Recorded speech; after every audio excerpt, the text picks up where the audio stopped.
So, 2 minutes left. Awesome. Welcome, everyone. This is another virtual class we're going to do here today. I think the first one we did was on wick fills, and then there was another one we did on, I think there was on impulse entries. And this is going to be solely based on risk management right now. We're just going to wait for a few more minutes over here, and then we're going to continue on. Coming live from the Gulag, yes. Please, when is Dominion Markets launching? We're still waiting for MetaCoats. How long do these classes usually run? They run for about 4 days. So if you quit now, you're going to lose a lot. So make sure you're caught up on your sleep for 4 days. Imagine these classes ran for 4 days, man. Going for about like an hour and a half, 2 hours. No smartboard? No smartboard. Man, let's just focus on the situations at hand. Smartboards are expensive. You think I'm going to spend that much money on smartboards? Smartboards are like $2,000, $2,500. Like, we can do a lot more things. Yeah, so we got a minute over here. Awesome. So we're going to start right now. Welcome to the risk management virtual class here today.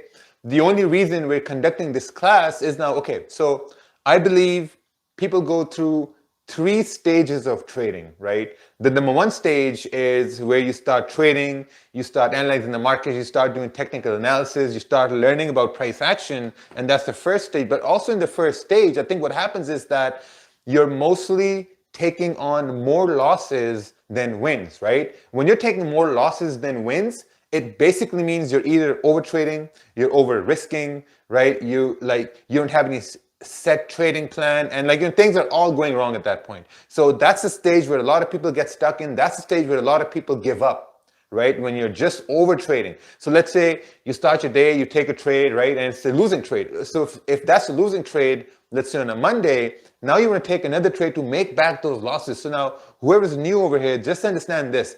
You don't have to make back losses, right? It doesn't work like that. You take one trade, it's a losing trade, you call it a day, you learn from that trade, and then you move on to the next day. If you win a trade, same thing, man. You win a trade, you call it a day, you treasure that win, and then you go back to the next day. Now, the second stage is when you're trying to get profitable a little bit, but you're stuck, right? You're stuck at break even. And this is what happens. Let's say you're trading, you take a winning trade, and you take a losing trade, and then you take another losing trade, and then you take a third trade, that's the winning trade. So this is over the course of 4 or 5 days, right? Where you're taking trades, you're at break even, you're making like minor gains or you're making minor losses, right? But you're not going anywhere at the end of the day. That's a break even stage where a lot of people get stuck for a very, very long time. I was personally stuck in that stage for about, I'd say like 5 months, right? For 5 months, I was stuck in that stage and I couldn't really figure out that, okay, what do they mean when they say, let your runners run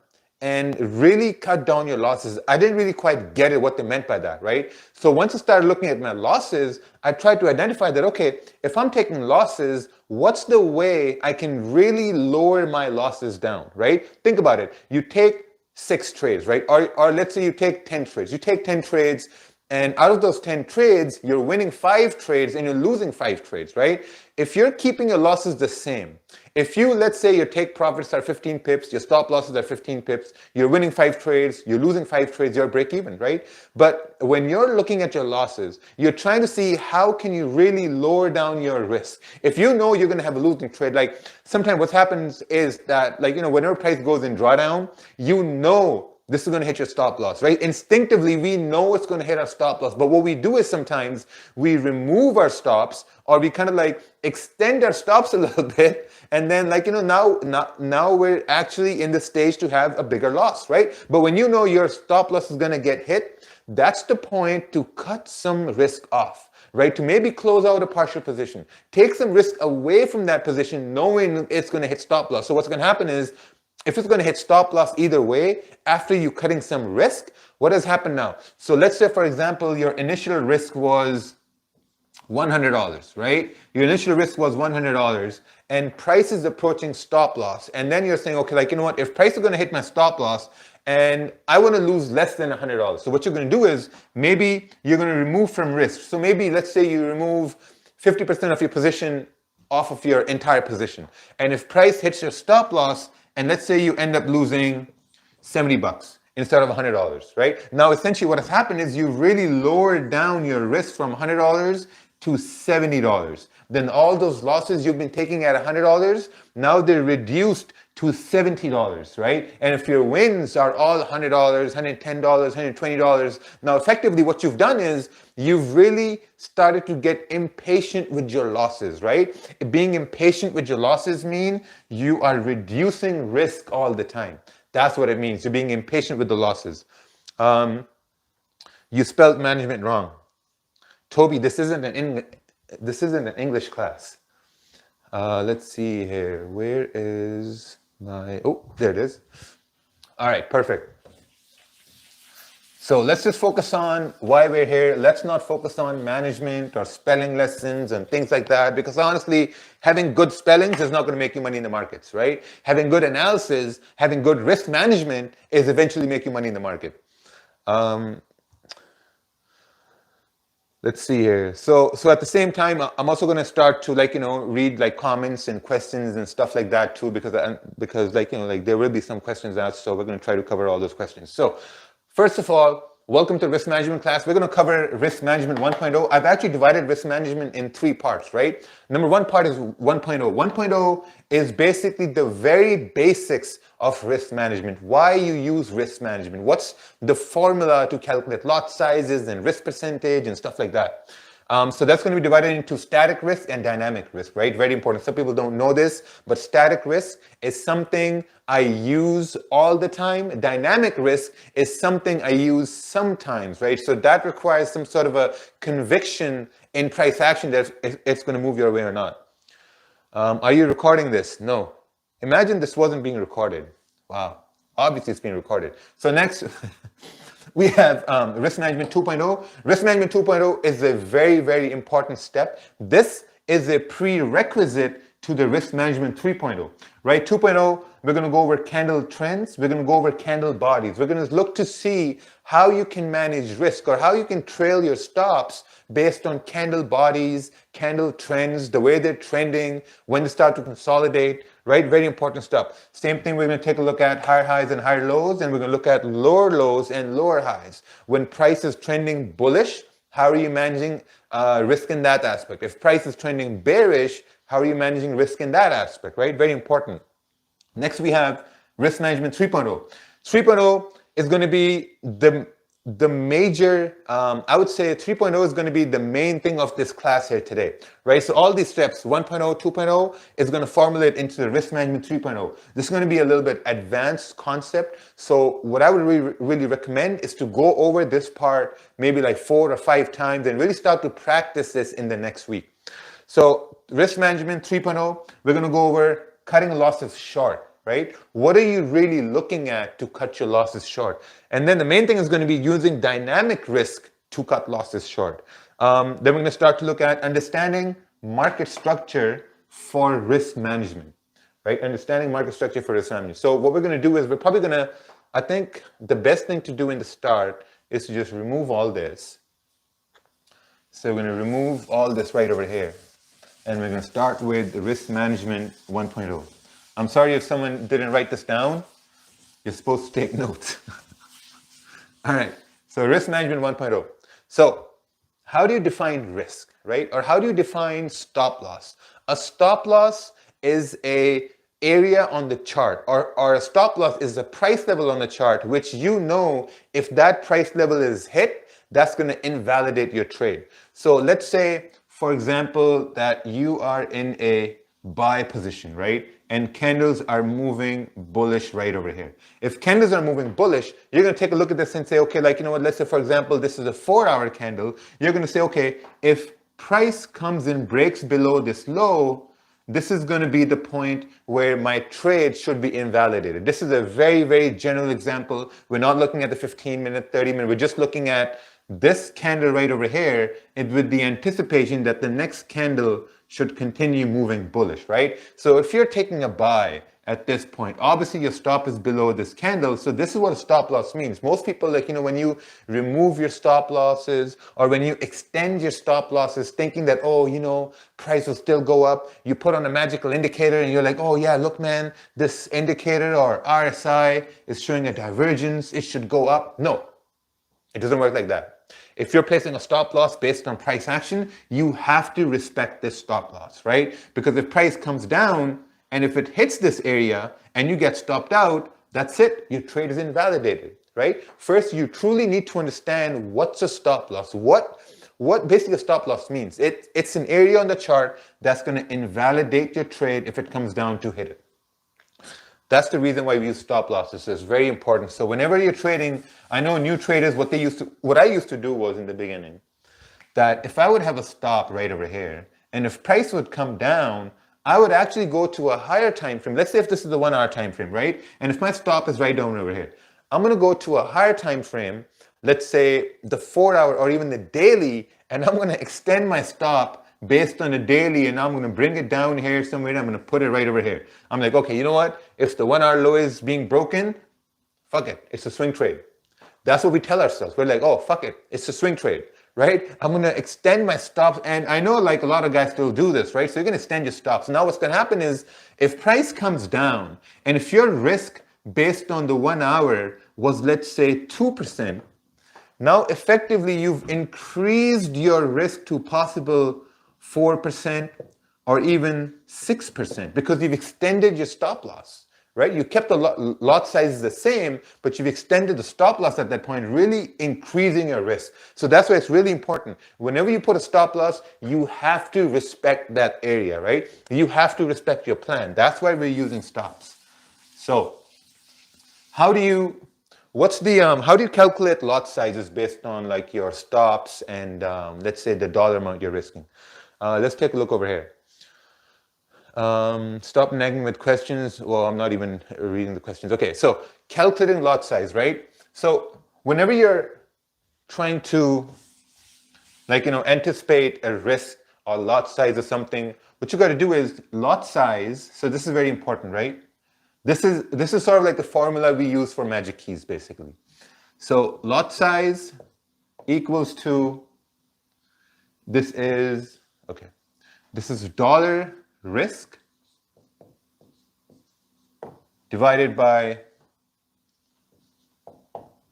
pips, right, in points.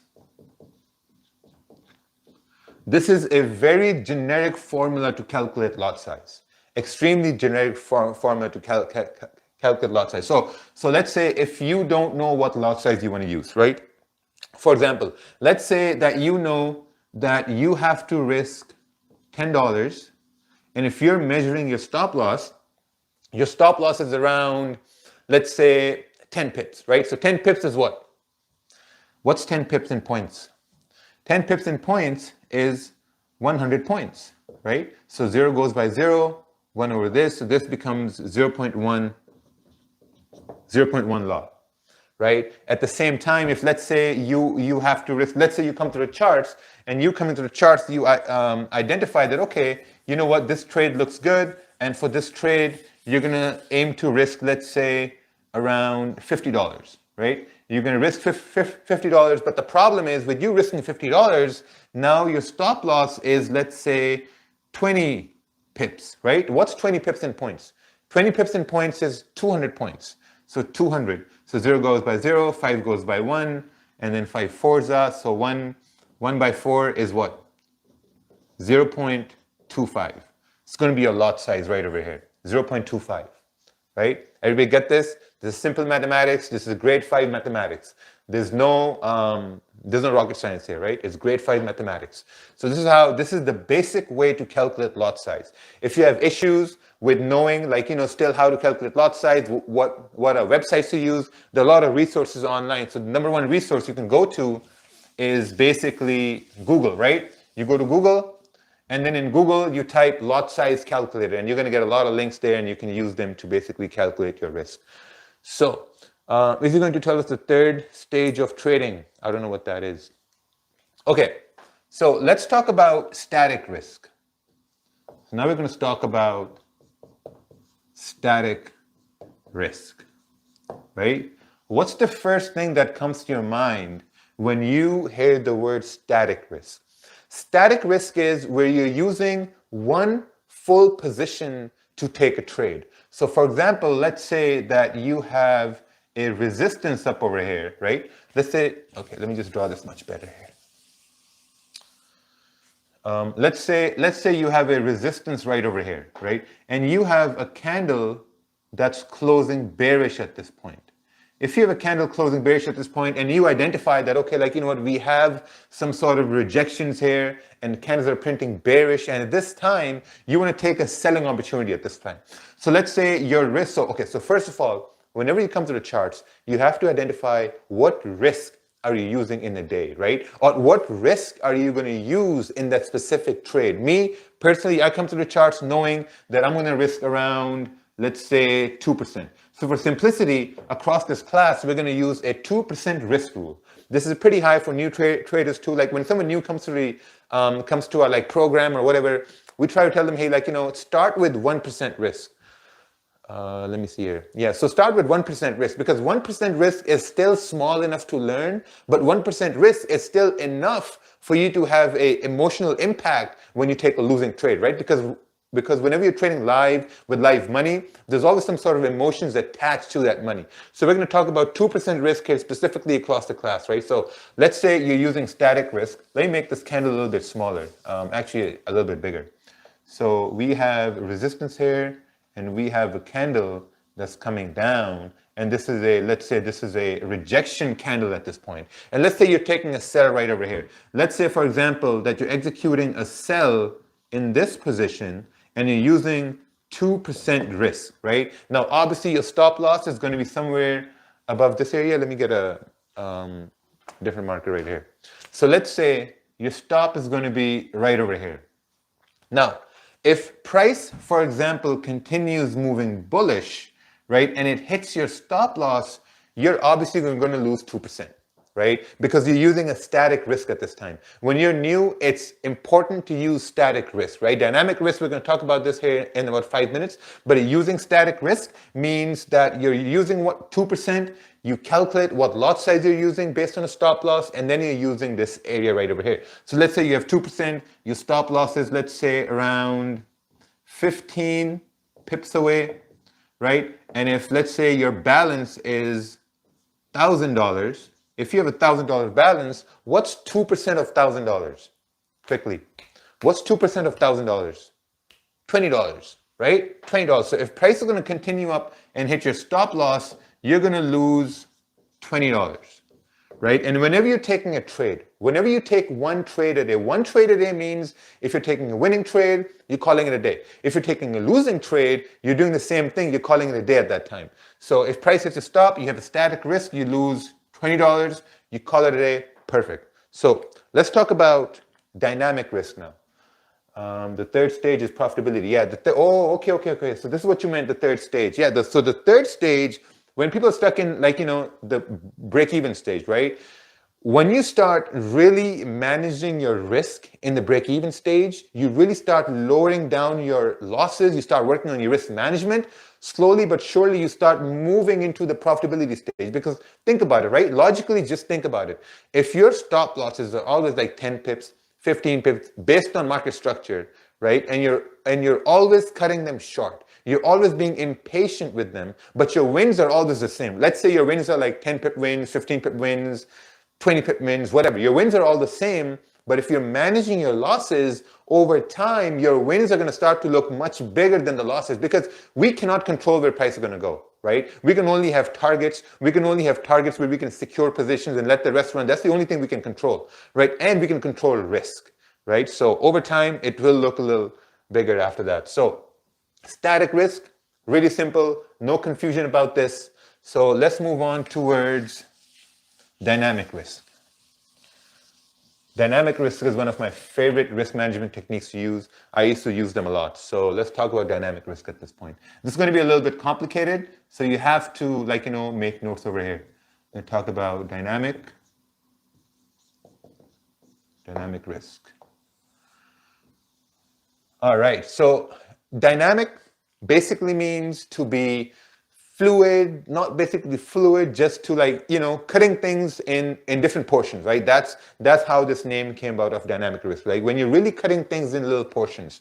What this means is that, let's say, for example, we have another resistance right over here, and we have a candle that's bearish at this point, right? We have a candle that's bearish at this point, and we have a wick at the bottom. So let's say you're the kind of a trader who's been using static risk for a long time, and since you've been using static risk for a long time, now you're getting a little bit confident in your trades, right? So now you're looking to see that, okay, I've been using static risk, right? And if price is rejecting resistance, now we have to understand the anatomy of a candle. So let's first talk about the anatomy of a candle here. So let's say we have a candle, right? Whatever candle this is, bullish, bearish, doesn't really matter. If this is a bullish candle, this is the low of the candle, the wick, right? And this is the high of the candle right over here. These bodies, this is not the high or the low, right? This is just where price closed. This is where price opened. So this is, most people still don't understand this. This is a candle, this is the high right over here, and this is the low point right over here. You have to understand this first before we move forward towards, like, you know, our other risk management techniques over here. So let's say we have dynamic risk at this point. So we have dynamic risk here. And let's say you've been noticing that, okay, once the next candle forms, next candle may have a wick to the top, and then it may continue going bearish, right?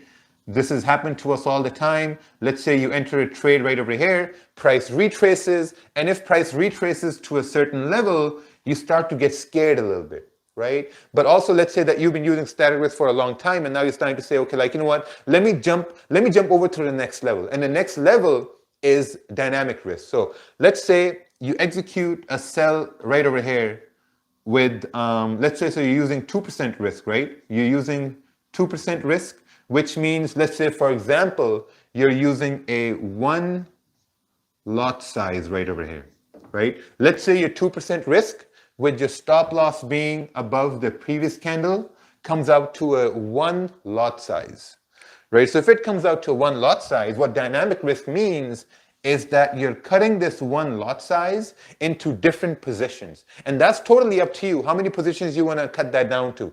So let's say you have 1 lot over here, right? You have 1 lot size, and you're cutting it down into 2, let's say one 0.5 and another 0.5.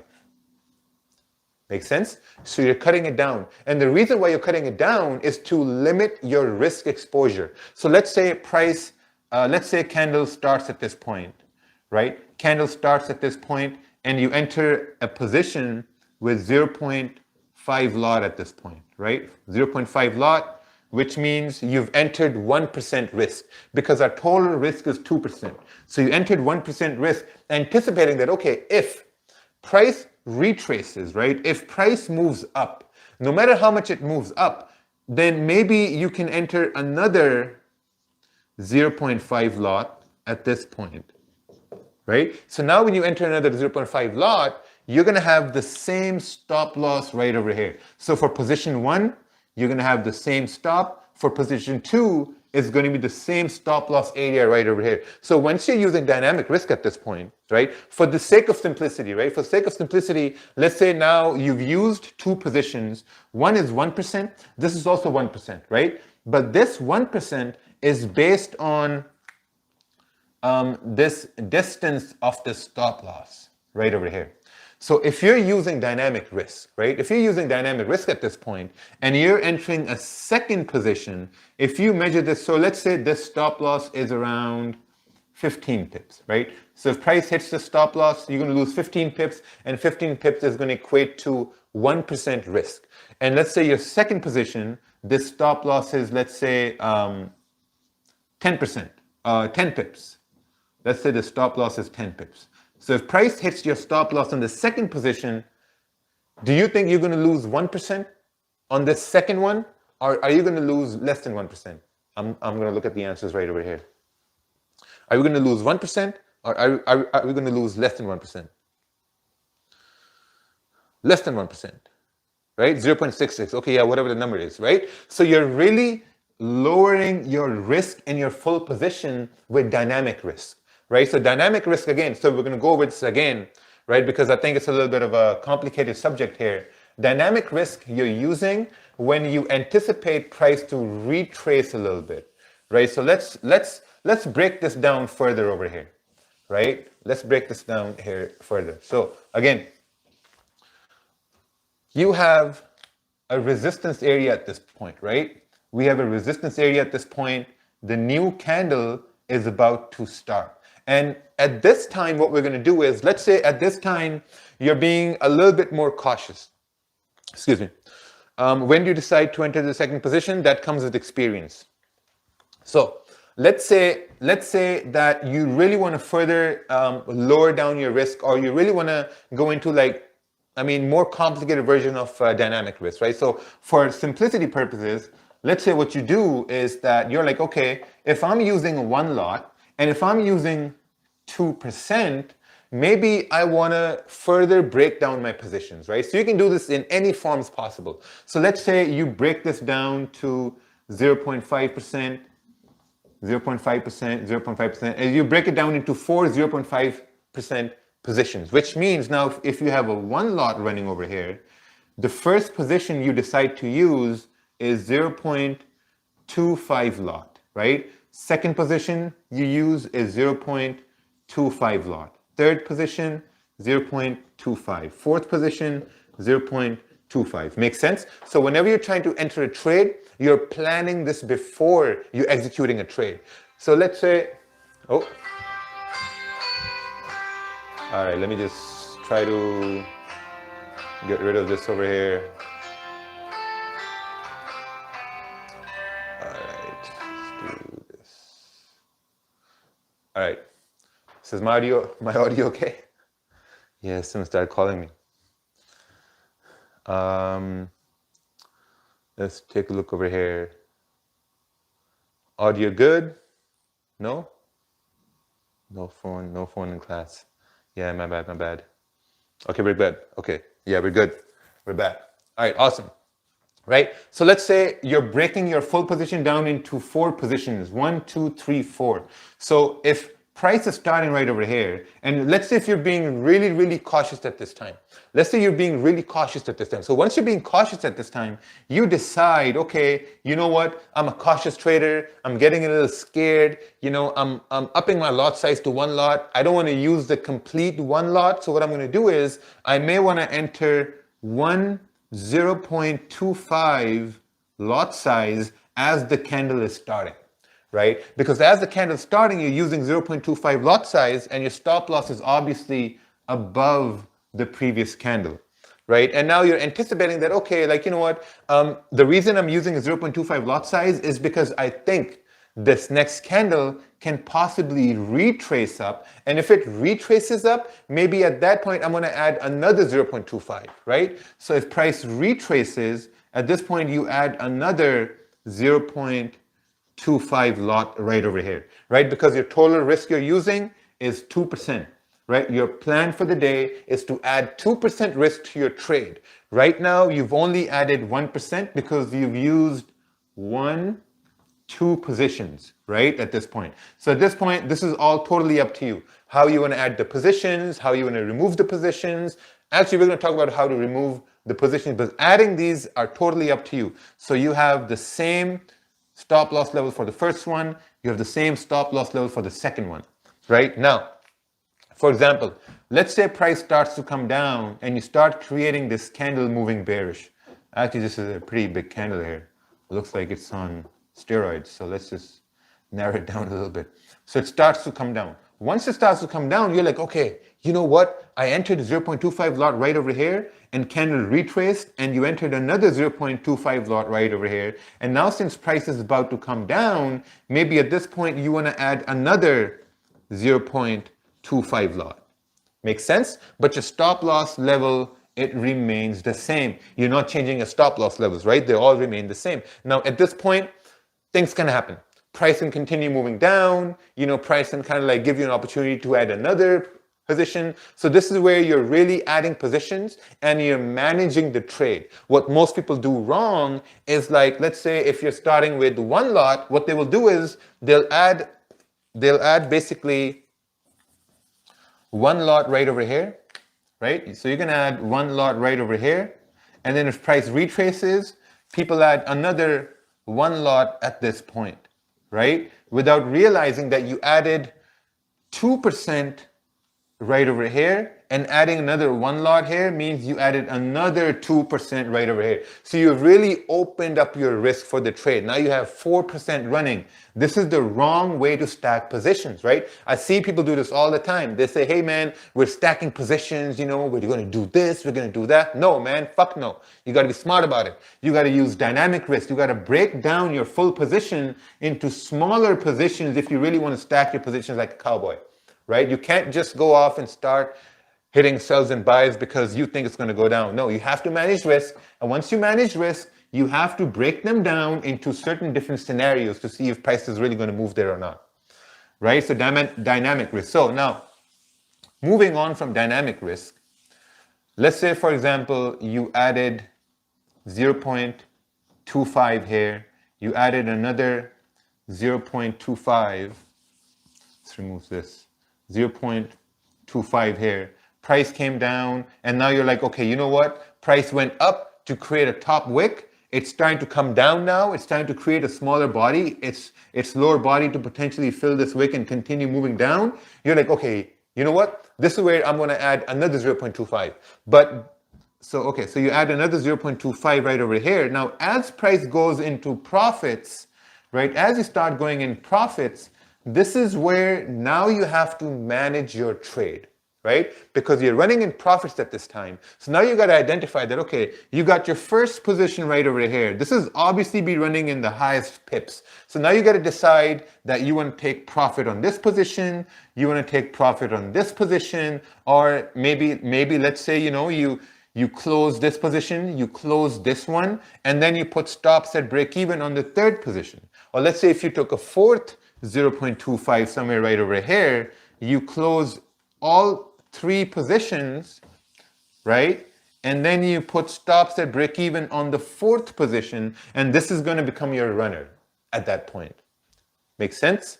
So you're using dynamic risk to cut down your positions to make sure if you can leave certain positions running or not. But when we're using static risk is where basically we're closing half the position to let it run and stuff like that.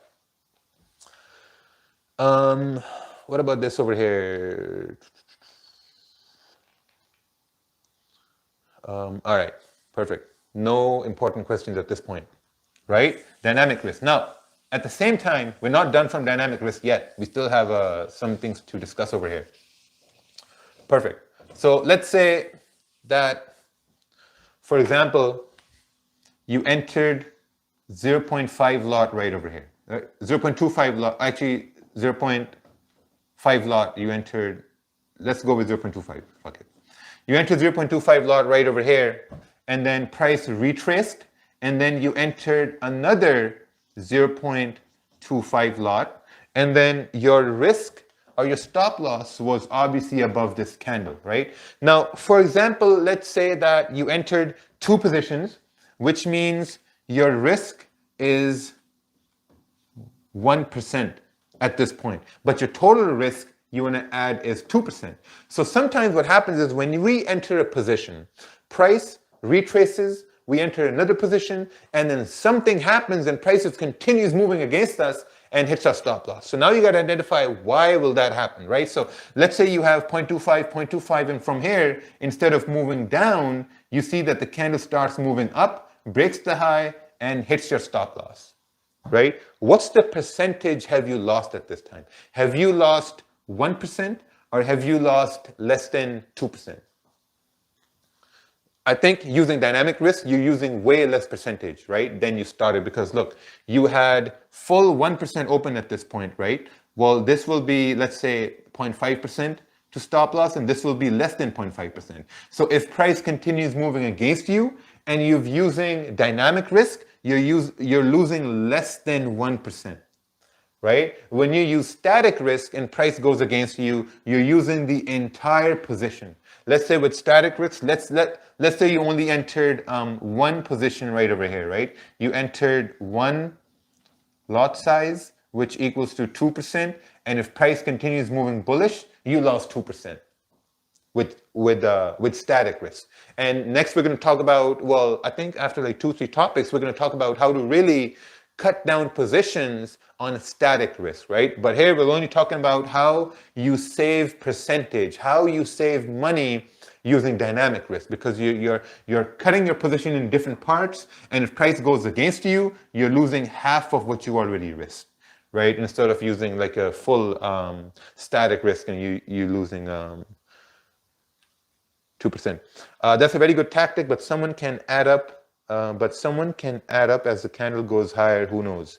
Yeah, you know what? Like if the candles go higher, and if someone thinks they can add up more positions, then you got to work on your discipline. Because the main thing is, once price is approaching your stop loss, it makes no sense to add positions, right? What my rule, okay, so I'm going to tell you what my rule is with static risk, right? There will be no ifs and buts about it. My rule is that, dynamic risk, right? My rule is that if I'm using 1% risk, right? Let's say if I'm using 1% risk across the board, and if I'm entering, let's say, one position right over here, and if I enter another position right over here, so total risk I have on this trade at this point is 0.5%, right? Because I entered one position as soon as the candle started.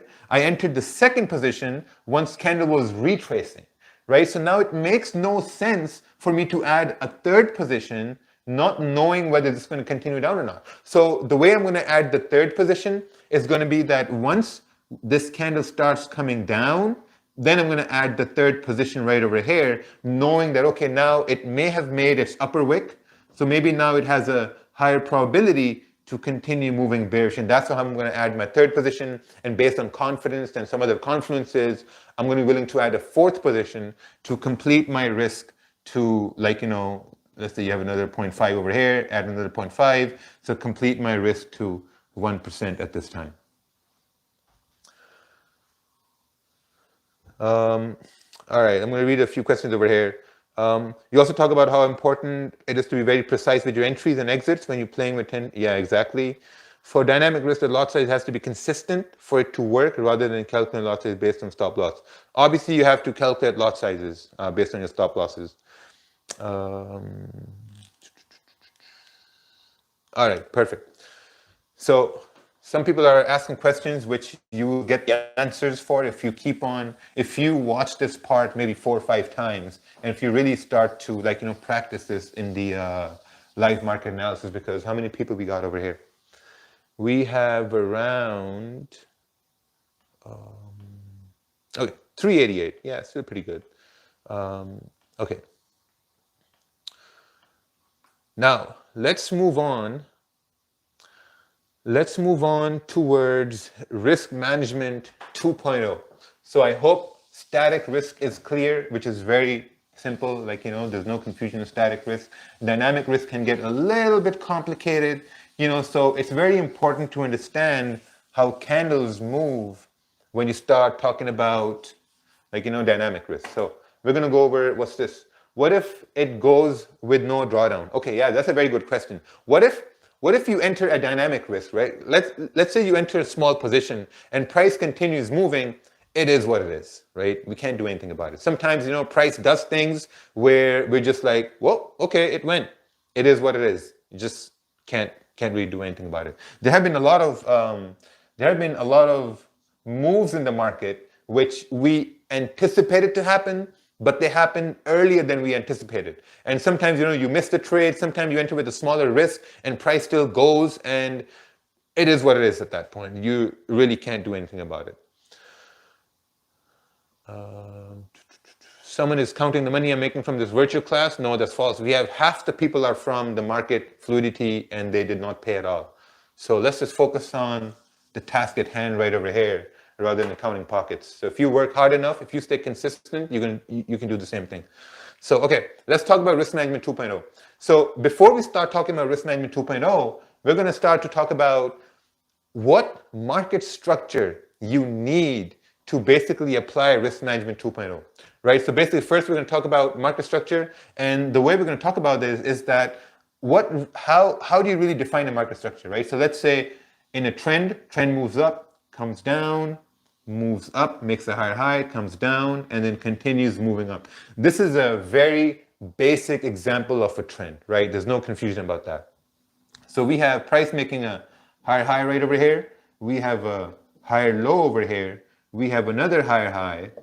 We have a higher low. And then we have another higher high. This is a perfect example of a trending market at this point, right? So now at this point, we have to identify what will make this trend not valid, right? That's a very important thing. So let's say price made a higher high right over here. Price kind of like did this.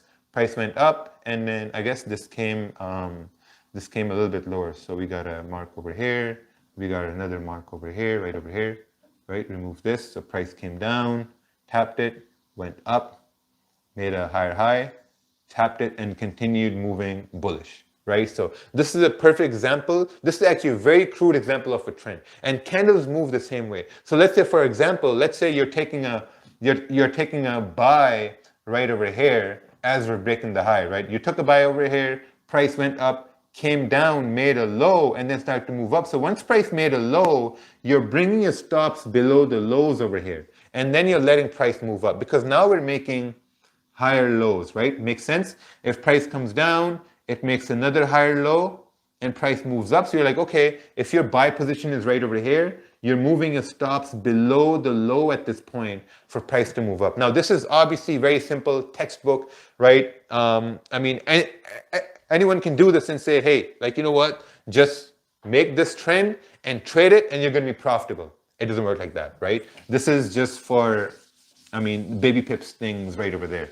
So what happens when it comes towards candles, right? How do you do this when it comes towards candles? So let's say, for example, you're looking at candles moving bullish. Let me get a blue marker over here.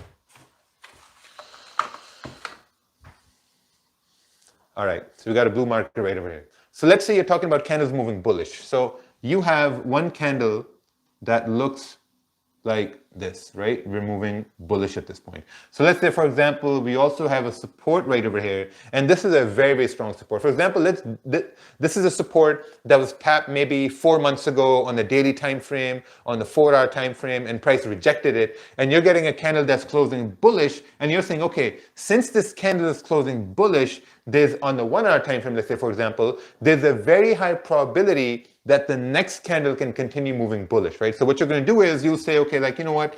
I'm going to enter a buy over here. So you're going to, let's say, enter a buy at this point, and you're going to anticipate the next candle to move bullish, right? So let's say the next candle starts to move bullish, right? And now you have to see what's going on right over here. So we had a low formed at this point.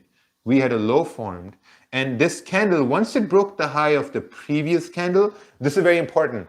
Once this candle broke the high of the previous candle, now it has a higher probability to make a higher high, right? So if this candle closed up over here, it made a higher high right over here, right? And then at the same time, it made a higher low.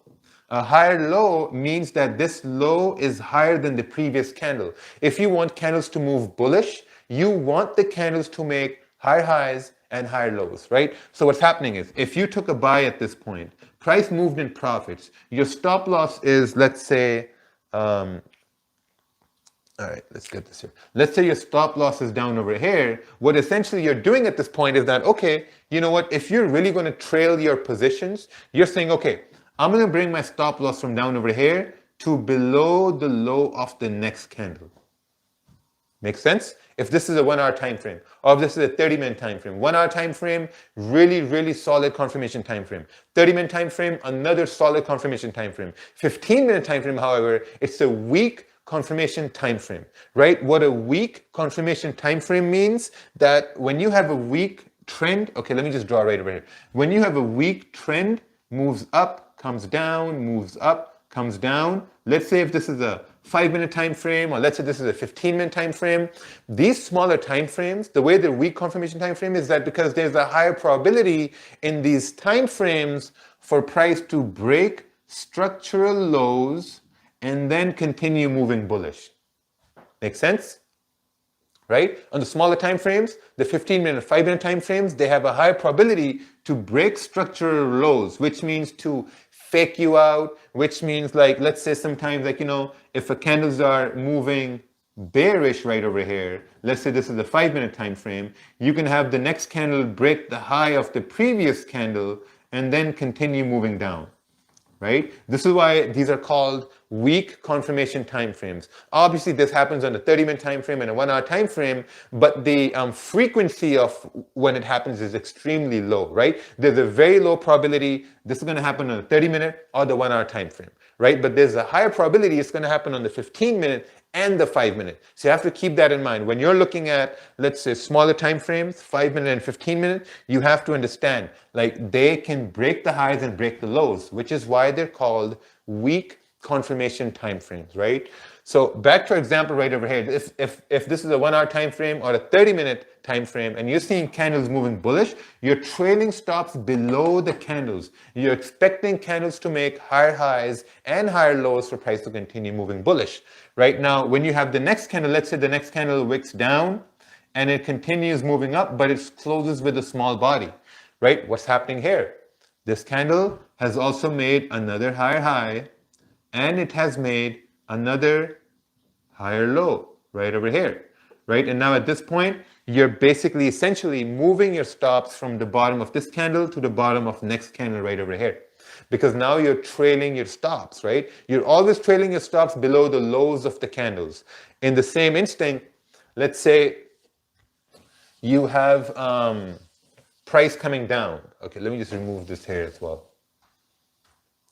Let's say you have a resistance at this point, and you have candles coming down bearish, right? And you have some sort of confirmations that, okay, price is going to continue moving bearish, and you have the next candle that's breaking the low. So you're saying, okay, once it's breaking the low right over here, there's a higher probability it's going to make a lower low. You're going to have a lower low.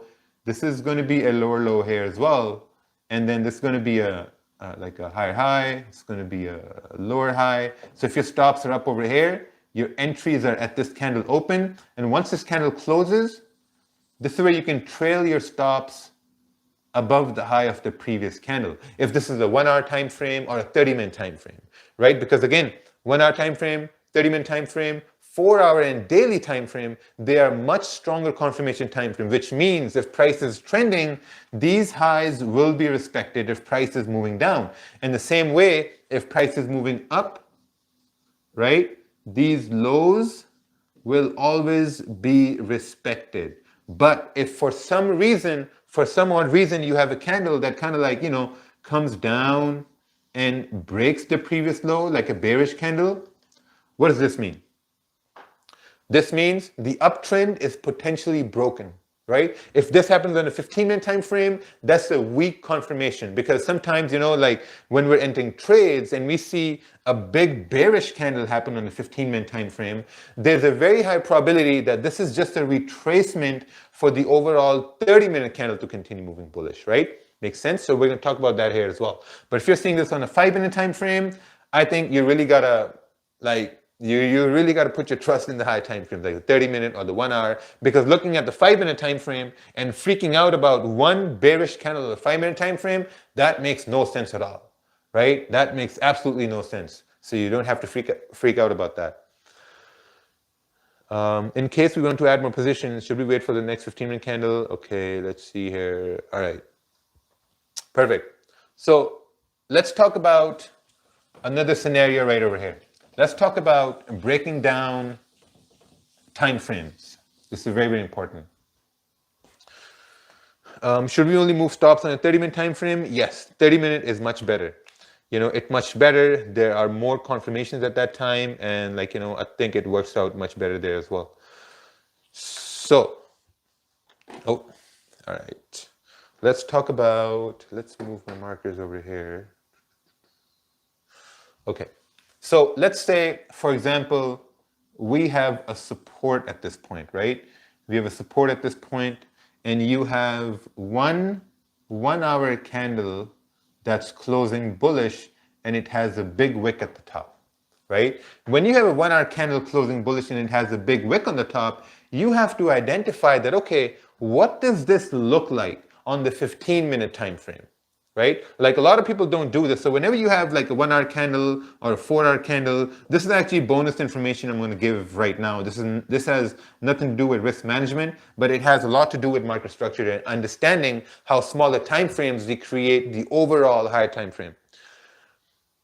All right, so let's say you have a 1 hour candle that's closing right over here. Now you got to identify what a 15-minute candle is going to look like, right? So let's say a 15-minute candle, it started bullish, we went up, right? So how many 15-minute candles are there in one 1 hour candle? Whoever gets the wrong answer is getting banned right now. So how many 15-minute candles are there in one 1 hour candle?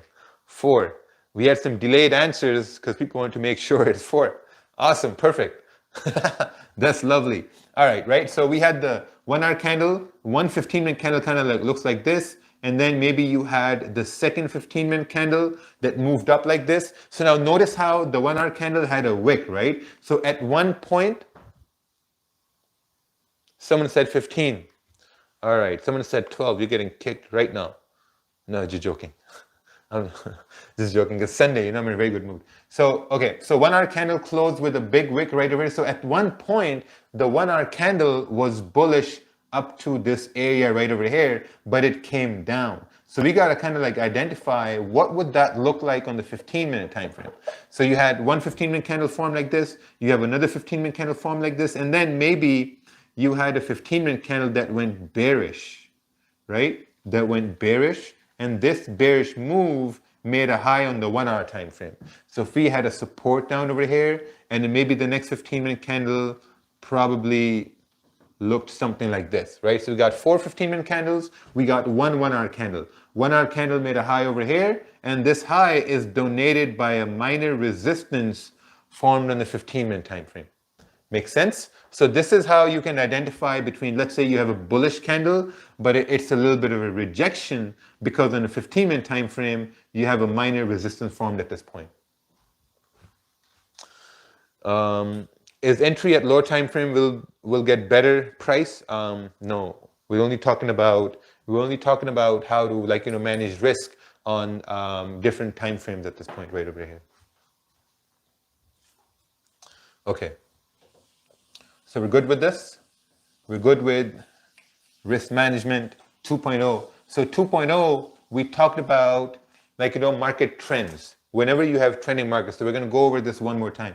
So whenever you have market trends, right? Let's say you have a support formed at the bottom and you have a candle that's closing bullish at this point, right? If you have a candle closing bullish at this point, and if you want to enter a buy position right over here, if you're looking to enter a buy position right over here, you're thinking about what risk you want to use, right? Obviously, your stop is going to be below this candle, because if this is a bullish candle on a 1 hour time frame, you're not expecting the next candle to break its low. Because if the next candle breaks its low, then there's a very high probability price can continue moving bearish, right? So that's what we're anticipating at this point. Plus, also at the same time, if you're entering a buy, you have to identify whether you're using a static risk or you're using a dynamic risk at this time, right? Static risk is when you're actually, like, you know what, we're going to talk about static risk and how to cut losses short in the third section.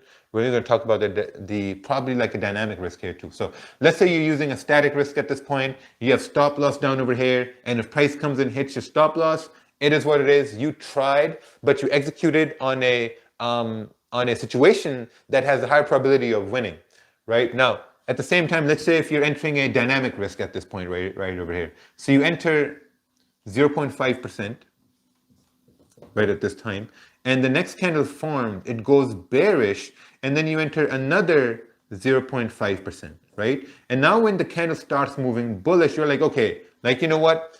I think price has made a low, and since price has made a low, I believe that this is a what? This is a lower high. If you believe price has made a lower high, now there's a higher probability for it to create a higher high, right? A higher high is going to mean that this candle is going to break the high of the previous candle and continue moving bullish to make a higher high. Right over here, you're going to have a higher high at this point, and maybe during this move up, you can add another 0.5% for price to continue moving bullish. Right? So that's how you're using dynamic risk, but you're making sure that the candles, they're respecting the previous lows, right? Or if price is moving down, you're anticipating that the candles are basically respecting, okay, let's see this here, right? You have a candle moving bearish here, and if you want the next candle to continue down, you're anticipating the next candle to respect the high of the previous candle, to continue down and break the low, and to make a lower low. Right? This is very simple concept of trends broken down into the candles, like how candles are going to continue moving up and down. They will break the lows to make newer lower lows, or they will break the highs to make new higher highs. Will this video be saved as I'm not able to watch currently? Yes, it will be saved. Are you a Bills fan? No. This is basically a Market Fluidity logo. Management spelling are wrong. Okay, perfect. So we got no important questions here to ask. Okay, perfect. So let's move on towards risk management 3.0. 3.0 is where we will learn how to cut losses short. Very, very important. So you're splitting your risk into smaller chunks with dynamic risk. Yes. Do you manage dynamic risk when the trade goes against you? Oh, how do you manage dynamic risk when trade goes against you? We actually answered this. We actually did this in the first one. Okay, let's see here. Can we have a break? Can we have a break? I'm the one who's doing all the work. Why do you guys want a break? All right, so let's touch base on 3.0. And then we're going to continue on right here. So actually, let's have a break after 3.0 is done, you know, so maybe in about like 40 more minutes. Yeah, perfect. All right. Risk management 3.0. This is really, really, really important. We've been working on risk management 3.0 for the past year. I know when we did our boot camp in Toronto, I think this was in January 2020 or November 2020. There was nothing on risk management, right? But as the year moved along, as we started to really cut down our risk, I mean, if you guys have seen my highlights on Instagram about the trades I've taken and really worked on cutting my losses short, this is what we're going to talk about right now. And before we talk about right now, let's see if we have any important questions over here. You think the chart is going to let you go? What if you entered static risk, remove 50% when price retraces? Okay, we're going to talk about that. Is it better to put stop loss in 30-minute or the 1-hour time frame? It's always better to put it on, let's say the 30-minute is good, your 1 hour is still also good, but that comes with experience. Will there be a simulation in the end? Yeah, there's going to be a simulation on a whiteboard. Obviously, there can't be a simulation on a whiteboard. So, okay, so no important question. So, cutting losses short. What do we know about cutting losses short, right? This is going to be the key in your profitability, right? This takes a very, very long time to master, right? This requires a lot of discipline. This requires a lot of practice. Also, this requires some sort of like maniac behavior, not in a case that like you really want to cut your losses short, but it requires some sort of enjoyment that you cut your losses short, right? So whenever, like, you know, sometimes like, you know, when you come to the charts, you take a trade and price moves against you. And if you really practice risk management, if you really come out of that trade with a lower, let's say a loss, at that point you can say, oh, hey, like, you know what? I really managed my risk today. I managed my risk. I planned on losing, let's say you planned on losing $100, but you managed the risk in cutting your losses short and you lost around, let's say, $60 instead of $100. So this is a win, right? Most people don't see this as a win. This is a win for you, right? If you're really managing your risk and you're cutting out with a coming out with a smaller risk than you anticipated, man, that's a fucking win.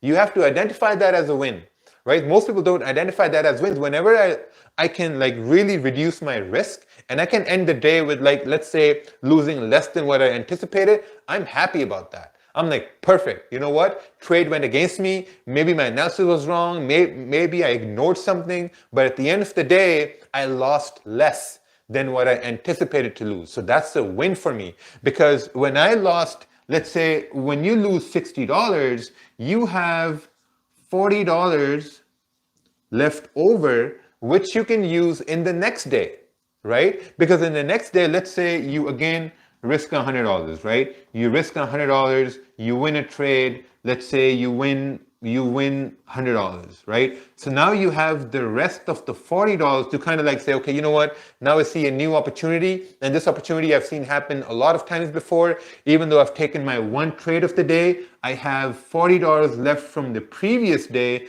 So maybe I can enter another trade with a smaller risk to only risk $40. Right? What's going to happen when you're going to take a second trade? Now, when you take a second trade and you're risking $40, and if let's say price moves against you, if price moves against you and you know how to cut your losses short, maybe from $40 you lose, let's say $30, right? And you're like, okay, perfect. You know what? I managed my risk over here again. So now what's happening? Your wins are staying the same. Your wins are not changing. You're always going to have the same amount of wins. The only thing that's going to change is your risk. Your risk is going to get smaller and smaller because you're cutting your losses short based on like, how the candles are moving, how the candles are forming, and this and that. So that's what we're going to talk about in detail now. Sorry, Raja, I don't understand really well when you enter on the third and fourth position on dynamic risk. Yeah, for that, you'll have to rewatch that dynamic risk part maybe 4 or 5 times. So again, just like we mentioned, this is not a beginner class. This is not for beginners at all. This is for someone who understands stop loss. This is for someone who understands market structure, right? So if you're already enrolled in it, that's perfectly fine. You can still learn about market structure and then re-watch it over and over and over again, right? So again, this is not a beginner class. We're not going to go into like, what are positions, how to enter positions. This is only a risk management. Risk management comes when you understand price action. It comes when you've, okay, so the best way to go about this is to go to babypips.com, learn about market structure, go to some of our videos on YouTube, search Forex 101 market structure, go watch those videos, and then come to risk management here, and you're gonna have, it's gonna be very well managed over here. So we're gonna answer one more question over here. Example, okay, let's say you have to pay for a house repair, which is going to cost you $100, but you save $50 in materials, you have won. Exactly, that's perfect, right? Who was this? UK Pips. UK Pips, you get a red star over here. UK Pips from the Gulag, the premium Gulag. Yeah, this is the premium Gulag here today. You get a red star right over here for being smart. Awesome, perfect. So let's talk about cutting losses short. How do we basically go about cutting losses short? So this is your entries. Your entries are based on higher time frames, right? You have higher time frames. Your entries are always based on higher time frames. This can be, let's say, the 1 hour time frame or a 30-minute time frame. You have to identify that. Before we identify that, sir, may I go to the washroom? Yes, you can go to the washroom. Okay, so let me just get a slide over here. All right, perfect. Right, so let's say your entries are based on higher time frames, and higher time frames here we mean it could be on, let's say, the daily time frame, could be on the 4 hour, 1 hour, and 30 minute, right? Nothing lower than 30 minutes. Because if you go lower than 30 minutes, those are weak confirmation time frames. And whenever you have weak confirmation time frames, that means there's a higher probability there could be a fake out. So it's very, very important that when you're entering positions on higher time frame, like daily, 4 hour, 1 hour, 30 minute, you're sticking to these candle confirmations, right? You're sticking to these candle confirmations. You're sticking to the risk management in this case as well. So let's say your entries on a higher time frame. Now, let's say your risk MGMT, your risk management is on the lower time frames, right? Lower time frames. So let's say if you're entering on the daily time frame, you're managing risk on the 4 hour time frame, right? If you're entering on a 4 hour time frame, you're managing risk on the 1 hour time frame. If you're entering on a 1 hour, you're managing risk on the 30-minute time frame. If you're on the 30-minute, you're managing risk on the 15-minute time frame. We're not going to talk about the 5-minute and gold because that requires a lot of practice. That requires a lot of experience because, you know, gold sometimes moves a lot and it has a lot of volume, a lot of volatility, doesn't necessarily makes higher highs and higher lows and continues moving. So that's going to get, that's going to be a little bit more complicated and that's going to require a little bit more practice and experience as well. If you were willing to lose $100 but only lost 60, you have 40 left over, which can go towards your $100 trade. Yeah, exactly. That's true. Perfect, right? Makes sense. You're entering on the higher time frames, daily 4 hour, 1 hour, 30-minute, but your risk management is on the lower time frames, on the 4 hour, on the 1 hour, 30-minute, 15-minute time frame. Now you may ask, well, what kind of risk management are we using right now? So that's what we're going to get on right now, right? How are we going to use risk management to really cut our losses short? And this is the bread and butter of cutting losses short. Really, really, really important. This took me about 6 months, right? This took me about 6 months, 7 months to kind of like come up with certain ideas which I can present very clearly, openly, simply, without any confusion to people. So what's the time right now? Okay, so we still got a lot of time over here. So to understand how to cut losses short, you have to understand microstructure. You have to understand how candles form and create the overall bigger candles, right? So for example, let's say we have a support at this point, right? We have a support over here and we have a candle that's bullish right over here. We have a bullish candle and let's say this is a 4 hour candle at this point. Let's say we have a 4 hour candle right over here. We have a 4 hour candle which is bullish and you want to take a buy at this point as the new candle starts, right? Now, before this new candle starts, you're constantly thinking that, okay, what's going to happen if price goes against me, right? Now, obviously, right? Okay, let me put the blue marker away over here. Okay, so obviously, your stop loss is going to be below this previous candle. Actually, let me see how much battery I have left over here. I know I had a lot of battery left, but I want to just make sure. Oh, we got a lot of battery. We got bare battery left over here. Bare battery. Okay, so let's say this is a 4 hour time frame right here, and you want to enter at this point, and you want to put your stop loss down over here. Now, at this point, let's say you're using static risk. Now, I like to use static risk because I know how to cut my losses short. All what we're about to explain right now, this does not involve dynamic risk because when you're using dynamic risk, you're already entering with smaller lot size. So let's say you're using 2% risk. So when you're using dynamic risk, you're already breaking down 2% into smaller positions, right? So now we're only using static risk over here, and we're going to try to see how can we cut our losses short based on static risk. So let's say you want to enter a buy right over here, your stop loss is down over here. Now, obviously, you're thinking that, okay, if price comes down and hit my stop loss, I'm going to lose 2%, right? And if I'm going to lose 2%, what can I do to lose less than 2%, right? And that's what we're going to look right over here. So the suspense is ending. Drum roll, drum roll. Okay, so that's the 4 hour time frame. And now what we're going to do is we're going to come up with a 1 hour time frame right over here. So let's say we have a support at this point, and you have one 1 hour candle that moves bullish. You have a second 1 hour candle that moves bullish, right? And then you have another 1 hour candle that kind of looks like this right over here, bearish, right? And then you have another one that may look like something like, okay, let's bring it down a little bit more. You have another 1 hour candle that, oh, looks like it's wearing a dress.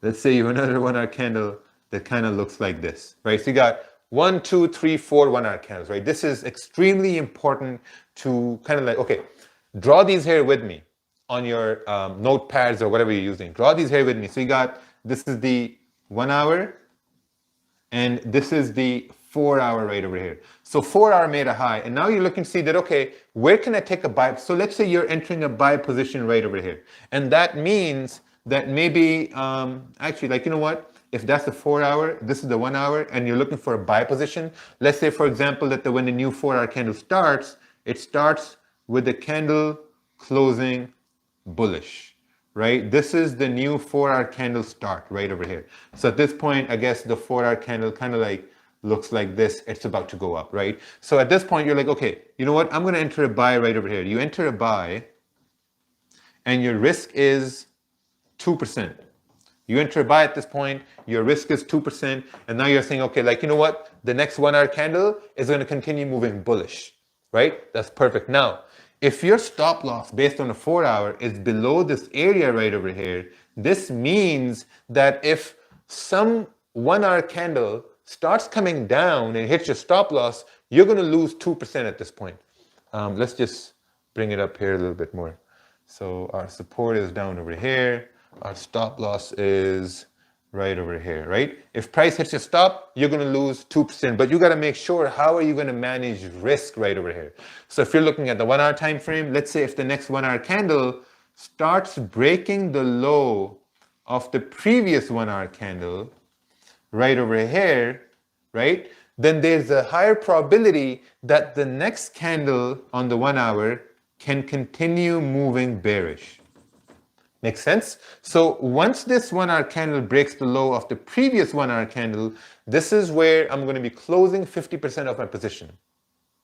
Right? The percentage, that's totally up to you. Because if we're breaking the low over here, man, I want to reduce my exposure to risk. So I want to close 1% as it's breaking the low, because if this is a 1 hour time frame, if the 1 hour candle is breaking the low of the previous 1 hour candle, there's a higher probability that the next 1 hour candle can essentially continue moving bearish, right? That means that even though we had a 4 hour candle, the next 4 hour candle is essentially now trying to move bearish here. So once we're breaking the lows, right, looking at microstructure, if I'm looking for buys, I'm not expecting this 1 hour candle to break the low. I'm expecting this 1 hour candle to make a lower low, make a higher low, and then continue moving bullish in the overall trend on the 4 hour. But in case if the next 1 hour candle starts breaking the low right over here of the previous one, then I'm being a little risk averse, you know? Then I'm being a little bit cautious that, hey, wait a minute,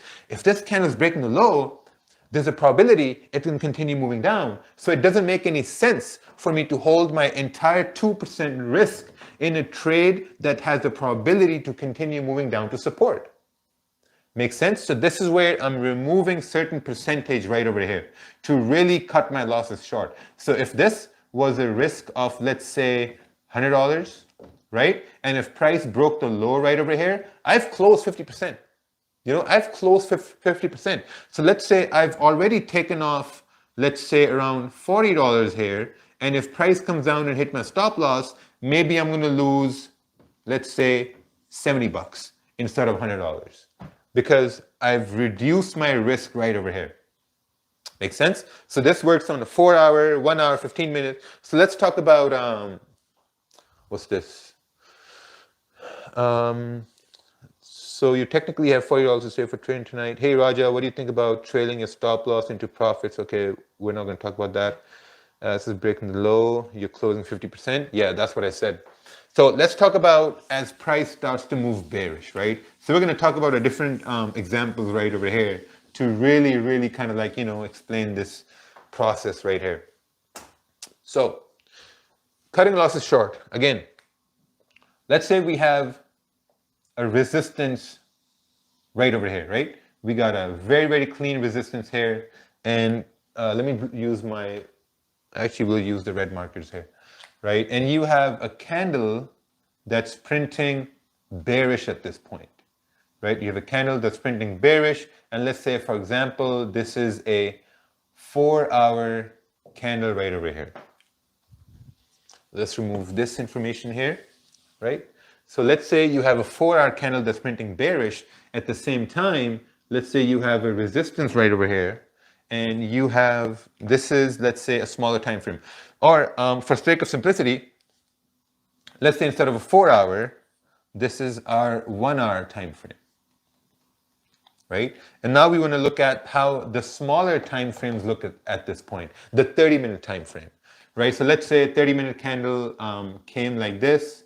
We had a bearish candle, and then let's say the next 30-minute candle kind of like formed like this, right? So this is the start of the 1-hour candle. This is the start of the new 30-minute candle right over here. So this is, let's say, the 30-minute candle look like on the 1-hour time frame right over here. So if you're looking to take a sell at this point, anticipating the next 1-hour candle to go down, you're basically, let's say, if you're entering a sell at this point, you're anticipating the next candles to continue moving bearish, right? Let's say you took a sell and candle starts to move bearish. And now, once the candle is starting to move bearish, now you're anticipating the next candles to respect the previous high and to continue moving down, right? If, let's say, also your stop loss is above this high right over here, which means your stop loss is right over here, and you're risking 2%, like how we, talked about right over here. So now, for example, let's say, you took a sell, price moves down, you're like, okay, perfect. You know what? I use static risk. I use 2% risk. I'm in profits. Perfect. Well and good. I'm having a winning trade. But what about the negatives, right? What about the negatives? What about that occasion where the next candle starts breaking the high of the previous candle, right? As soon as it starts breaking the high over here and it's respecting the low over here, what does this mean? Maybe it's not a down, maybe it's time to move up right now. Because when we discussed market structure as price moves up in trend, we discussed how it's going to make higher highs and higher lows to continue moving bullish, right? Because if this candle is not moving down, and if it's making a higher low than the previous candle and it's breaking the high over here, this means there's a higher probability that this candle is now going to make a higher high. So if it's breaking the high at this point, it makes sense to reduce your stop loss and maybe to close 50%, close whatever 40%, 20%, 30%, whatever you want to close, right? So you're managing risk at this point. You're cutting your losses short at this point, right? As soon as you see that the candle is not doing what you anticipated, you're cutting your losses short, right? And this works well on the 30-minute time frame, works well on the 1-hour time frame, 4-hour time frame, daily time frame. But if this is a 15-minute time frame, there's a very high probability that the 15-minute candle can maybe wick up, break the high, and then essentially continue moving down. This can happen a lot on the 15-minute time frame. The candle does a little deeper liquidity grab. Liquidity grab means when price moves against you to create a top wick. It creates a deeper liquidity grab and then continues down. This is normal on the 15-minute time frame. But if this is breaking the high on, let's say, the 30-minute time frame, then there's a very high chance it might start consolidating, or it might start to continue moving up. So you have to manage risk at that point. You have to cut your losses, because if it essentially comes up and hits your stop loss, you're losing less than anticipated. And that's the whole point about managing risk, that to lose less than what you anticipated. Man, listen, losing is an art. Losing a trade is not because you're a bad trader. You're a bad trader if you're not managing your risk. You're a bad trader if you're over risking at that point. If you're over trading at that point, that's what makes you a bad trader, right? We have a lot of guys who do live streams and they just kind of gamble here and there. That's not the right way to do it, because if you're taking a loss, you have to take it on the chin. You have to make sure that you have your downside covered, which means if you're risking 2%, you have to make sure that, okay, if candles are breaking these highs over here, or let's say if you're taking buys, right? Let's talk about buys here too. Let's say if you're taking buys over here, and if the next candle is breaking the low of the previous candle, somewhere like, like this, we're breaking the lows, you're cutting losses short. What are you doing to cut your losses short? Right? It's very, very important. Let's see if you have any questions over here. You lose less or not at all, so it's a win-win. Yes, so whenever you lose less than you anticipated, that's a win for the day. Man, listen, I really, really get excited when I can manage my risk. You guys have seen us on the live streams too. When I manage my risk and price hits my stop loss, I'm like, perfect. And the reason why I say perfect is because I've managed my risk and I've really lost less than what I anticipated to lose. Because think about it, man.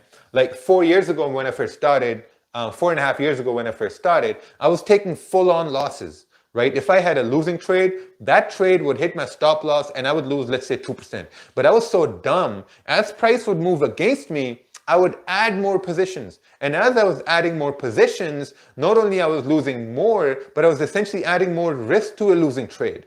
So whenever you see that you have candles, right? And you're looking at bearish moves, and the next candles are also like, coming down right over here, right? And as you see that the next candle starts breaking the highs of the previous candles, that's when you got to ask yourself, hey, listen, it's breaking the high over here.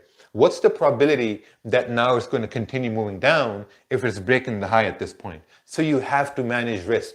Don't be ashamed of a loss, right? That's what happens. People get ashamed of losses. They lose confidence in taking losses, right? No, you have to gain confidence because you're cutting your losses short.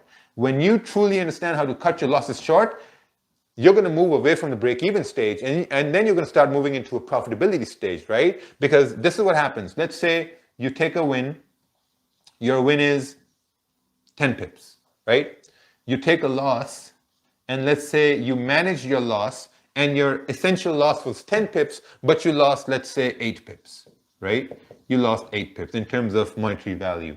You took another loss, you managed your risk, and let's say you lost 7 pips, right? And now let's say, for example, by chance you won a trade and you won that trade for about 11 pips right over here.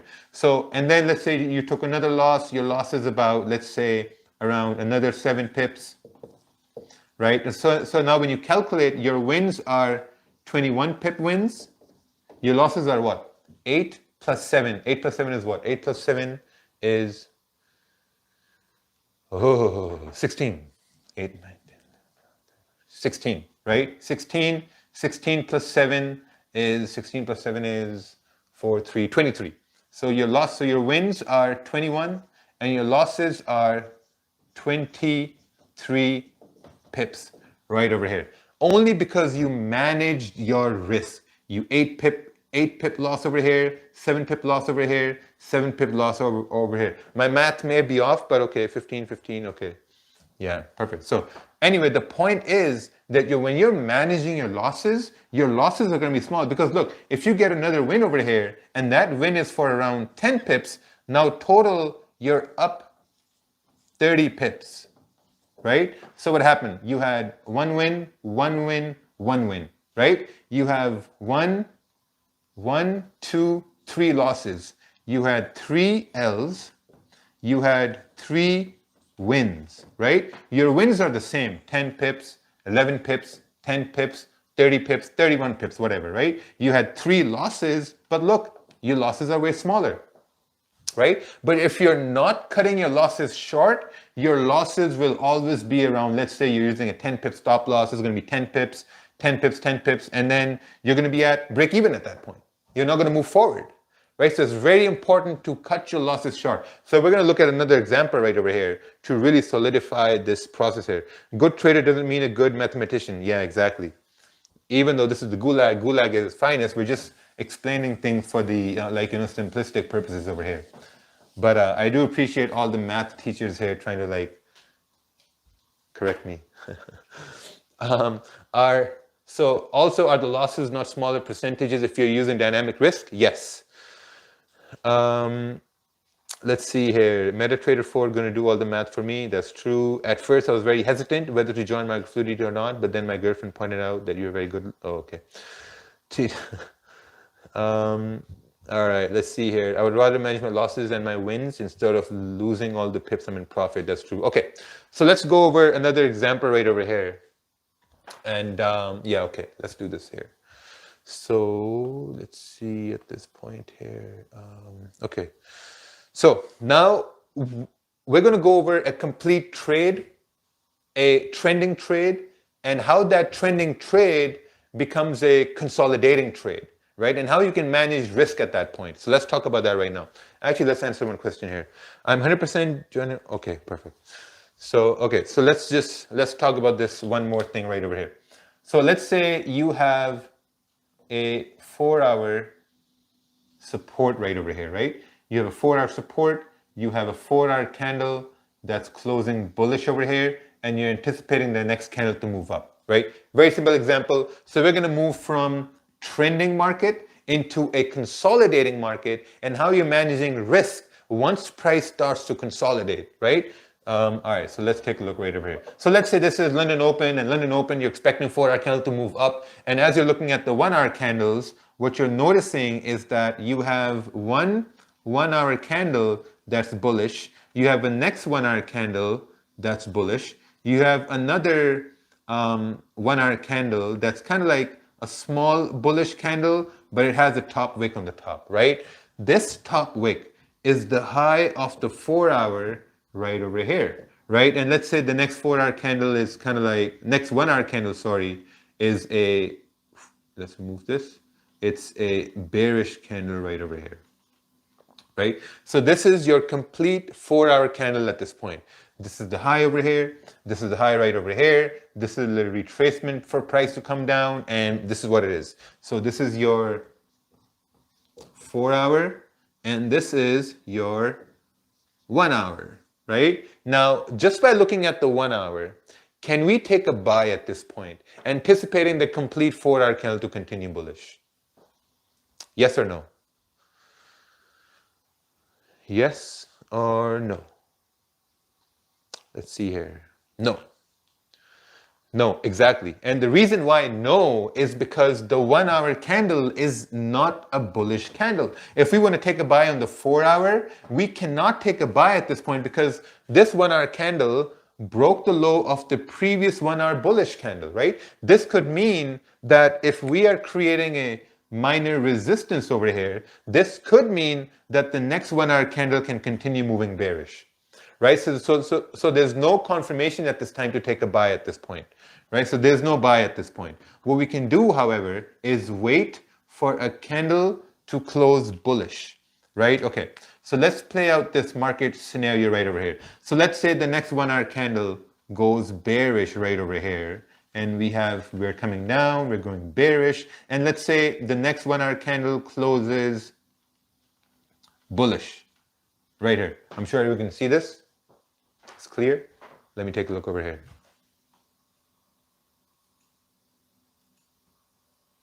Okay, perfect. We all can see this part right over here, right? So let's say the next 1-hour candle closes bullish here. So now at this point, what has happened to the 4-hour candle? The 4-hour candle, basically, it's bearish at this point, but it's also creating some sort of a wick right over here, right? So just visualize this, right? Visualize this for a sec. If the 1-hour candle is closing bullish over here and the 4-hour candle looks like this, doesn't this also mean that we're creating a minor support on the 1-hour time frame, right? What's this? Yeah, see? So this also means that the 1-hour candle is creating a support at this point. So once we're getting a support formed on the 1-hour time frame, if you guys remember, we talked about executing on the higher time frames, but managing the trade on the smaller time frames.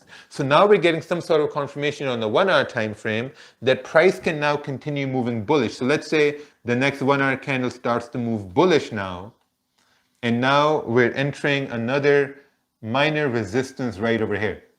So you took a buy right over here, you had static risk. Let's say you risked 2%, price moved up. You're like, okay, perfect, we're in a buy and perfect, right? We're having a good trade right now because price made a high, came down, created support, moved up to retest this high. And from here, if price continues moving bullish, perfect. That would mean that the 4-hour candle right over here is now starting to move up, right? That's what the 4-hour candle is going to look like.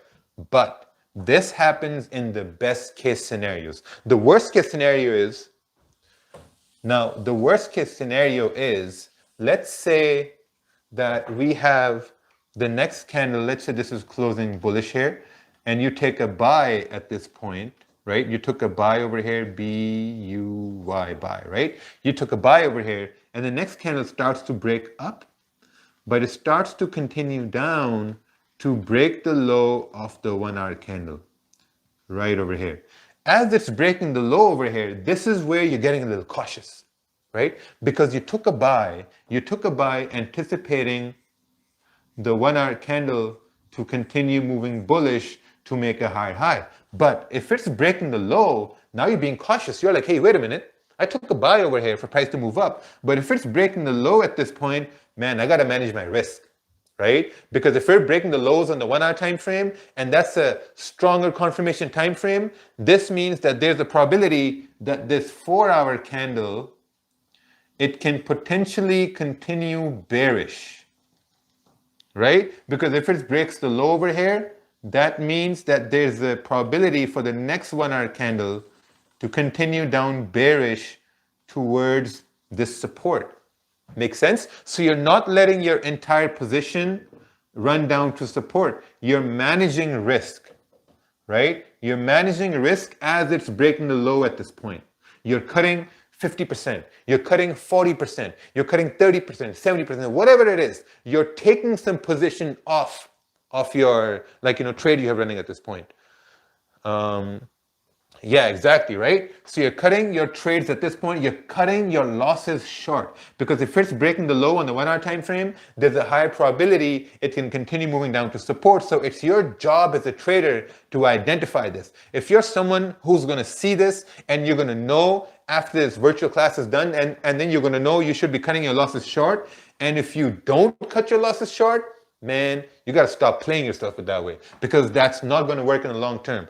Once you cut your loss short, you've removed some percentage. Let's say you had 2% risk, right? Price comes down, cross right here. So you're removing, let's say 0.75% risk from your trade. So now you're left with what? 1.25%. So even if price now hits your stop loss down over here at this area, which is going to be down here, you're losing 1.25%, right? Instead of losing 2%. Because now you've lowered down your loss. And man, trust me, the reason why people have a lot of stress, the reason why people have a lot of anxiety is because of losing money, right? Because whenever you're trading and you're losing hand over fist, you have a lot of stress, anxiety, you're worried about stop losses, you're worried about money now, you have debt to pay. But when you're managing risk and you're taking some percentage off of a trade over here, guess what's happening? You're removing anxiety from your trade, right? You're removing some stress from that trade, because now you know you're going to take a loss, but you're going to be happy about it. You're like, hey, man, listen. You know what? I took this virtual class and now I can maybe reduce my risk at this point. You're reducing it by 50%, 40%. If you're risking, let's say, $500, right? If you're risking $500 and you're managing risk, man, if you're coming out of this loss with $350 or even with $400, that's a win for the day, because you managed risk. You lost less than what you anticipated. And this is how you keep your losses short, right? Because you read market structure, you see how it's breaking the lows, and you identify that, okay, this is where I'm going to cut my losses short. So let's talk about selling situations right over here, right? So now looking at this, you can basically kind of understand that how important it is to know market structure, how important it is to understand how smaller time frames are going to create the overall high time frames. Let's see here. How do you deal with the bearish candle close in a buy, even though it's respect to the lower time frame? That's something you have to watch some of the videos we have over here. All right, let's see. I just want to see how much battery you have left. Oh, we got a lot of battery over here. Will you talk about managing trades while in profits, leaving runners, etc.? No. This is only for risk management right over here. So, okay, let's talk about, let's say we have in a selling position, right? Let's say we have a resistance right over here, and we have another resistance on the smaller time frame. Let's say this is our 1 hour time frame, and let's say this is our 15-minute time frame. Perfect. Okay. And on the 1 hour time frame, let's say we have a candle that's closing bearish here, right? And before we had this bearish candle, we also had some sort of like a rejection at this point, where we say, okay, like, you know what, we're creating a resistance here, and there's a high probability for the next candle to kind of like continue down at this point, right? And now when we look at the smaller time frame, the small time frame kind of like looks like this. So we have a 15-minute candle that's bearish, right? We have another 15-minute candle that's bearish at this point, right over here. We have, let's say, another one that's kind of like, that's maybe bullish here. And then 1, 2, 3, 4. And then we have another one, 15-minute, that's kind of like bearish at this point, right over here. So this is your 15-minute time frame. This is your 1 hour time frame. Now remember, I said that the 15-minute is a weak confirmation time frame. We normally don't look at confirmations here, but this is only for explanational purposes, right? With practice, with experience, the more you look at charts, the more you look at your pair, which is very important. Whenever you're choosing a currency pair, you need to focus on just that one pair, right? So once you start looking at your currency pair with confidence, and naturally, you're going to start involving 15-minute into your, like, you know, daily risk management style, or how you're going to cut your losses short, or how you're going to look for confirmations. Slowly and gradually, you're going to start to involve this time frame. How many times should you close position as you don't want to choke your position? That's totally up to you. I just closed my position once. Right? So, okay, let's do this last example, and then we're going to try to answer some questions, and then we're going to call it a day.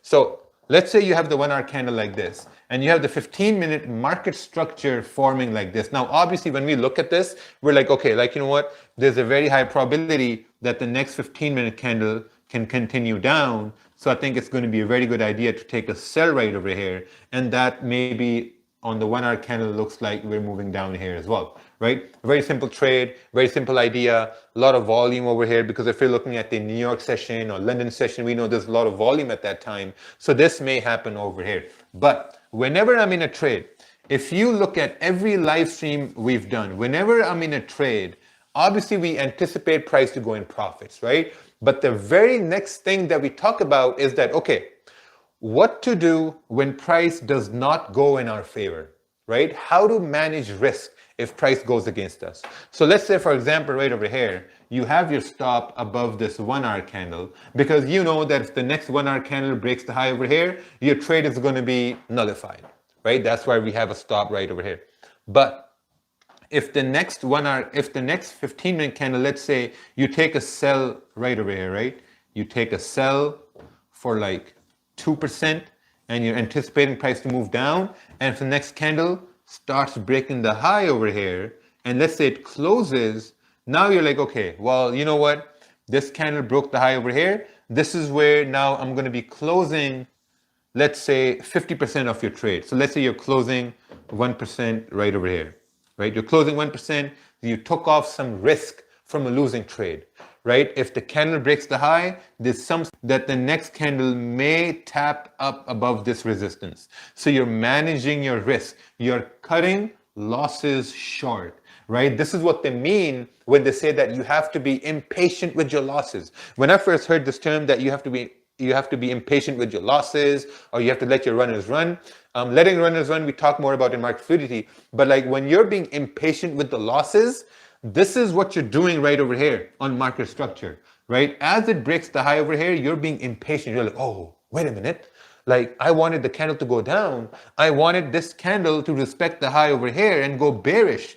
But if it's breaking the high over here, man, I think there's a probability it may continue moving up. And there's a probability I may be in a losing trade. So I have to cut losses short. You're removing percentage, you're closing 50%, or you're removing some sort of percentage from a losing trade. When you do this, you've basically lowered down your risk. Let's say if someone has a FTMO account, right? You have 100 grand sitting over there and you're risking $1,000. Let's say your risk was, let's say 1,500, right? Your risk was 1,500.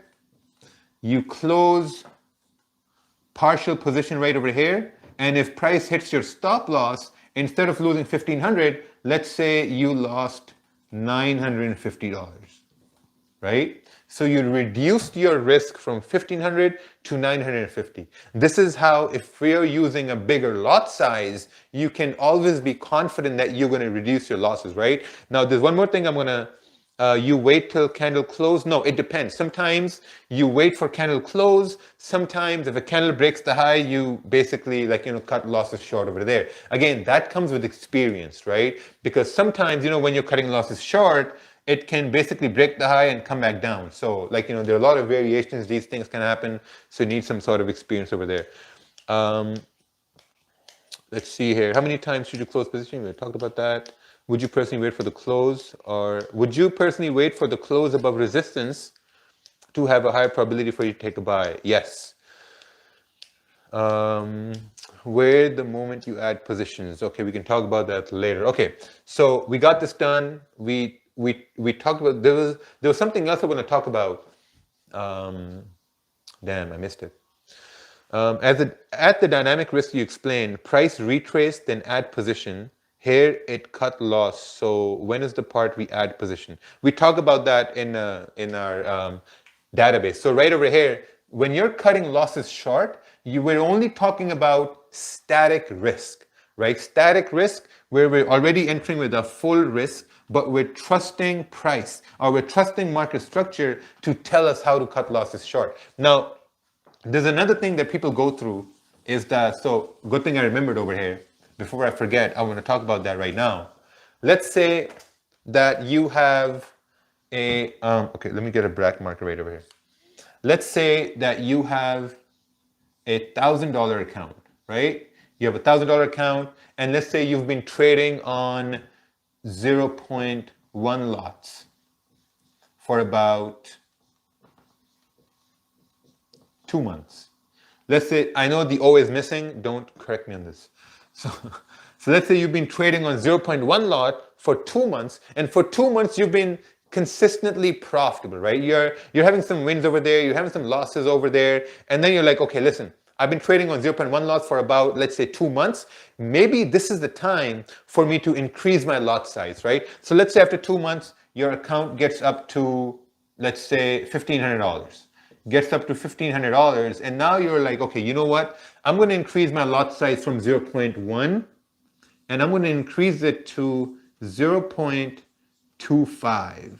Now, this is a bigger lot size than 0.1, right? And now, here's what happens. When people take a losing trade on a higher lot size, which happens normally, right? Now, we have around, what, like 300 some people here, and like this happens to a lot of guys. Like when you're, is this still running? Let's see over here. Oh, okay. All right, still running. Perfect. Something paused over here to make sure. All good. Okay, perfect. So let's say you increase your lot size to 0.25. Now, normally what happens is whenever you increase your lot size, ironically, the first trade is always a losing trade, right? Ironically, it happens all the time. The first trade is always a losing trade, right? So now, so the worst thing you can do after you take a loss on a higher lot size is to go back to the smaller lot size. Never do that. Never ever do that, because they used to happen to me a lot. Because I remember my barrier was 1 lot, right? My barrier was 1 lot, and whenever I would switch to 2 lots, the first trade I would take would be a losing trade all the time.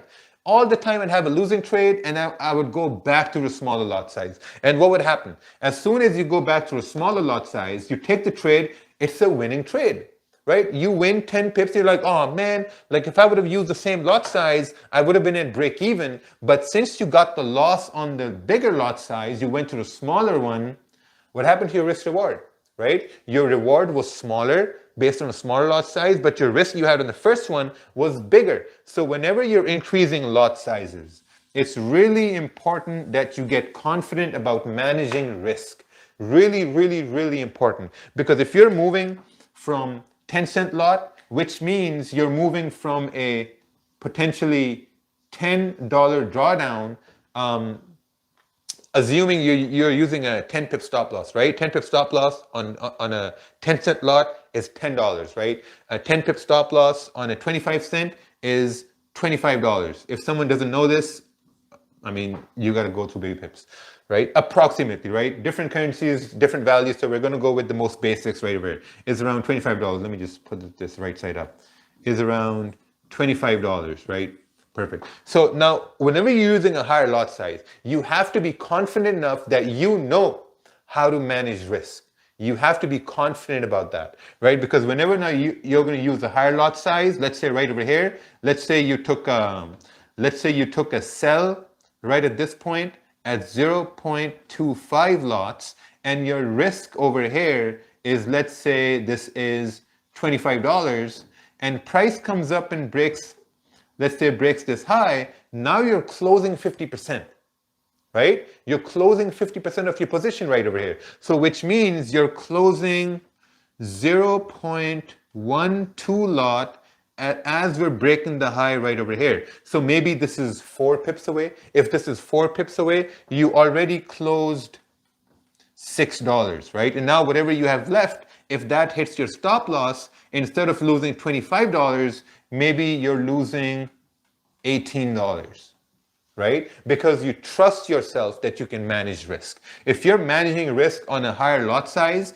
and you're coming out with a smaller loss, man, you can use the same risk in the next trade and have a win. Because if you're going to have a win on the next trade and that win is going to be 10 pips, you're gaining $25. And now you're in the blues, right? You're not at break even because your loss is a smaller number and your win is your average, normal, bigger win, right? This goes to show how cutting your losses short can slowly bring you out of break even into profitability. But that's going to take a very, very long time. You know, I tell guys, hey, listen, this is going to take you at least 4 months, at least 5 months to bring you out of break even towards some sort of profitability where you can say, hey, like, you know what, the only reason I'm profitable now is because I know how to cut losses short.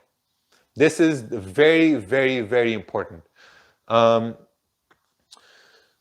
can you have a fixed lot size when stop loss can vary?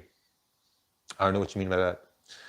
Thought you adapted risk percentage based on probability, so same risk every trade. Yeah, same risk every trade. This is, again, we're not getting into technicalities. This is very simple concept we're explaining. Of course, like, you know, when you're using, like, you know, dynamic risk, different positions with practice and experience, you can add some more rules to this. But the most important thing is that you're reading market structure, and based on market structure, as candles break the highs or break the lows, you're cutting losses short. That's the very base you have to start with. Cut losses short if you're seeing candles breaking the highs, breaking the lows, and you're going to be a lot more profitable that way, right? And also, this is going to remove anxiety, man. It's going to remove stress. Because if you're increasing the lot size, that's a stressful situation.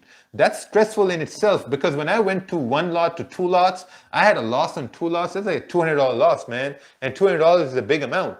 And once I started understanding how to cut my losses short, on 2 lots, I was losing like $150, $125. Sometimes, you know, like you guys have seen me lose $100 on 10 lots because I'm really cutting losses short. And that comes with experience. But this is the foundation of cutting your losses short. So this has to be really ingrained in your brains right now. All right, so this was it for today.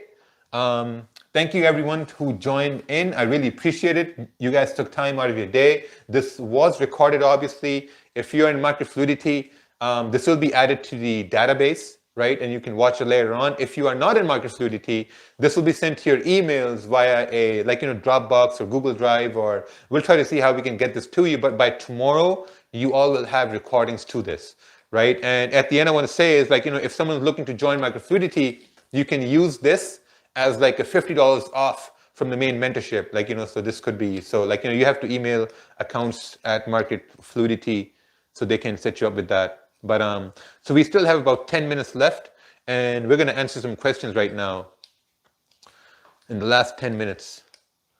Let's see here. It's very rare, but let's say we have a stop loss on the 5-minute chart, because the perfect 10 pips, how would you cut losses? You would look at the you would basically look at the 15-minute at that time. Okay, what's this? How big percentage of your entries are static versus dynamic risk? Okay, majority of my positions are static risk, majority of them, right? I'd say like 90% are all static risk, because I think I'm really good at cutting my losses short. That's why I use static risk. But at the same time, okay, let's talk about this, right? So let's say that we have this same situation right over here, right? We have the same situation here, and we have, okay, let me blue marker right over here. So this is a thing right over here. This is a stop loss right here. Now, when we talk about cutting losses short, we only talked about static risk, right? Static risk is the best way.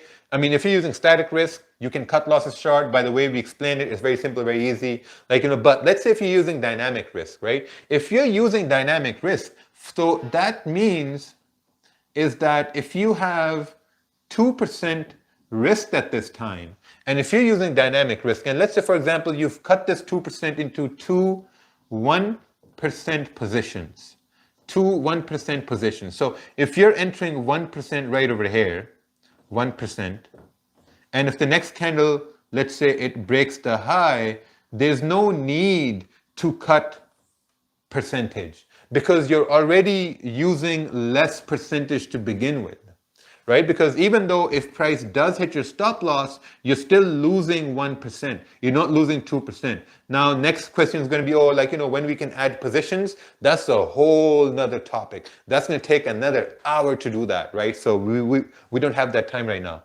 So that's why using dynamic risk, you cannot do cut losses short, because if you cut loss short over here, this is now 0.5%, right? This is really, really small now. So you shouldn't even take a trade at this point with dynamic risk if you're going to cut your losses short. So if you're not good at cutting losses short, do dynamic risk. There's no problem in that, right? But with experience, you're going to learn more. If you don't want to use dynamic risk, if you want to use static risk and you really want to have fun managing risk, then you can use static risk, right? Then you can use your full 2%, cut 50% right over here and let the rest run. If it hits stop loss, perfect. But if it continues breaking the highs, then you can continue closing partial positions, right? So for example, let's just do one last example right over here. Let's just do one last example here, right? So perfect. So let's say you have a bearish candle coming down. And let's say you have another bearish candle coming down right over here. And you take a sell at this point, right? You take a sell right over here. And then the next bullish candle goes up, breaks the high right over here. You're cutting your loss short, right? Obviously, you're like, okay, you know what? I'm going to remove 50% of the position because I don't want the full position to hit stop loss, which is probably right over here. Now, if the next 1 hour candle starts breaking the high of the previous 1 hour candle, now you can again cut 50% off, right? So this way you're constantly taking away risk from the trade. Something's vibrating. So you can constantly taking risk away from the trade, as it's breaking the highs right over here. So if you had a 2% risk, man, you may end up losing, let's say 0.75%, because as candles start breaking the highs, you start to understand that, okay, the more highs are broken, the higher the probability that price may start moving against you. So you keep on taking percentages off as price starts moving against you, right? So I would say, watch the risk Risk Management 3.0 section maybe 4 or 5 times, and use the next week to really practice on this concept. With practice, with more times you manage risk, maybe on like demo account or live account, you're gonna start to get better with it. And as you start to get better, you're gonna start to get more confident in managing risk at that time. Or man, listen, at the end of the day, the point is to have fun with managing risk. As much exciting it is to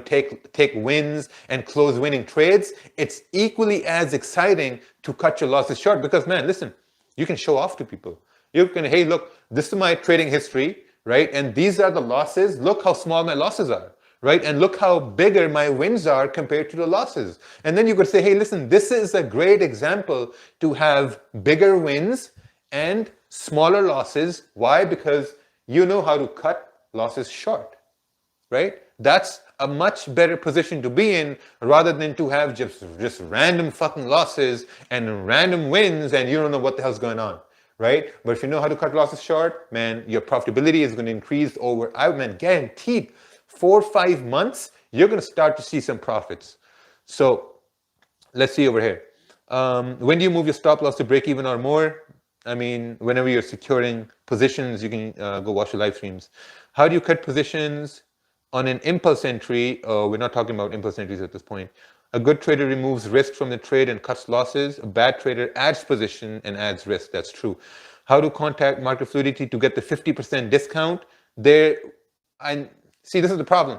People don't listen properly. They don't analyze properly. We never said 50%. Actually, okay. Perfect. So I guess this is it for today. Thank you all for joining in. Again, the recording is going to be done in about a few hours, and it's going to be sent to your emails by tomorrow morning. If you're not a part of Market Fluidity, if you're a part of Market Fluidity, maybe by tomorrow morning, this will be uploaded in the database too. So thank you, everyone.